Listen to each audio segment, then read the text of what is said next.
Bonjour Anissa. Mais bonjour Thierry. Je suis ravi de vous retrouver en ce 14 juillet. Bien sûr. On en a découvert avec vous des écoles. Mais là, aujourd'hui, nous allons découvrir, un peu grâce à Imen, qui nous en a parlé un petit peu, cette école de l'armée de l'air, mais qui forme l'élite, on peut dire.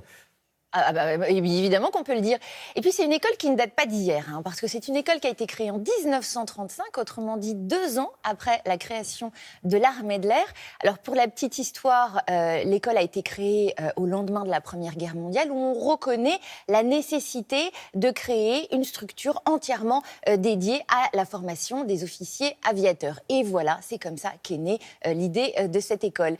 Elle est basée à Salon-de-Provence, dans les Bouches-du-Rhône, et évidemment, je suppose que vous imaginez qu'en cette période estivale, normalement, les bancs de l'école sont désertés parce que c'est les vacances. Alors oui, c'est les vacances, mais pas pour tout le monde, pas pour les premières années de l'école de l'air, parce que la première promotion a la lourde tâche de défiler aujourd'hui sur les Champs-Élysées en ce jour de 14 juillet. Et il se trouve que nous avons eu le privilège d'assister à leur répétition et d'en savoir un petit peu plus sur cette formation d'exception.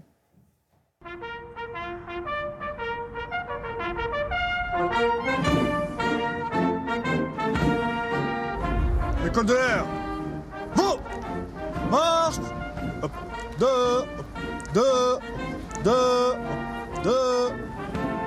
La mission de l'école de l'air est de former tous les futurs officiers qui serviront au sein de l'armée de l'air, quelle que soit leur future spécialité et quelle que soit leur origine, qu'ils viennent des lycées et de l'enseignement supérieur, donc des recrutements de jeunes civils, ou bien que ce soit d'anciens sous-officiers ou militaires du rang, déjà au sein de l'armée de l'air, qui vont passer un concours interne. Notre formation initiale se découpe en 3 domaines. Tout d'abord, la formation du chef et du combattant, donc une formation sur le terrain où on apprend les rudiments du commandement et de la vie militaire. Une formation académique qui prépare nos élèves officiers à leur futur emploi et une formation en sciences humaines également, avec des sujets comme l'histoire, l'éthique et une formation aéronautique puisque tous nos officiers serviront l'armée de l'air et donc il faut qu'ils connaissent leur milieu. Le profil des élèves que nous recrutons est tout d'abord de jeunes gens qui souhaitent s'engager. Ils veulent servir et ça, c'est quelque chose que nous sentons très fort.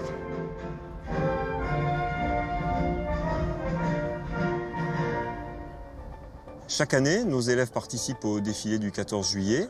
Ce sont les élèves de fin de première année et qui, au terme de cette année de scolarité, viennent ici s'entraîner pour ensuite participer à ce défilé. L'alignement, les gars. Petit coup d'œil sur la gauche, toujours. Vous le faites pas, là. Allez. Pensez bien à porter le menton un peu relevé. Vous êtes fiers d'être ici pour le 14 juillet. Donc, relevez la tête, bombez le torse. C'est l'essentiel. Il faut que les tenues soient impeccables. Pensez bien à lever les bras à la hauteur de la ceinture de celui qui vous précède pour que l'ensemble soit harmonieux. C'est évidemment un grand honneur, un grand bonheur que de descendre les Champs-Élysées, de percevoir la clameur de la foule qui est rassemblée et ensuite se trouver face à la tribune présidentielle avec le président de la République, le chef des armées, des autorités militaires et tout le gouvernement pour leur montrer qu'ils sont là, prêts au service de la nation. L'important, c'est se concentrer pour le final. Vous avez tous les Champs-Élysées, la musique pour être au pas dans une formation impeccable. L'essentiel, c'est que sur la place de la Concorde, la formation soit parfaite. Au sein de la promotion qui aujourd'hui s'entraîne au défilé du 14 juillet, les pilotes représentent à peu près 40%. Ce sont des élèves pilotes qui, pour l'instant, ont une formation sur planeur. Les gens qui nous survolent le 14 juillet sur les champs sont d'anciens élèves officiers qui sont passés par l'école de l'air. Et donc nos élèves, un jour, très certainement, se retrouveront dans les avions qui vont survoler les Champs-Élysées et avoir ce grand honneur que de participer au 14 juillet depuis les airs. Magnifique. Alors, vous avez vu, il est dit, 40% de nos élèves seront pilotes et dont certains auront ce privilège donc de survoler les Champs-Élysées. Pour les autres, les 60% restants, il faut savoir que l'armée de l'air, que l'école de l'air forme à tous les métiers, donc de l'armée de l'air. Et vous avez, en l'occurrence, des officiers mécaniciens des systèmes aéronautiques ou encore des officiers du corps des bases que l'on peut aussi saluer.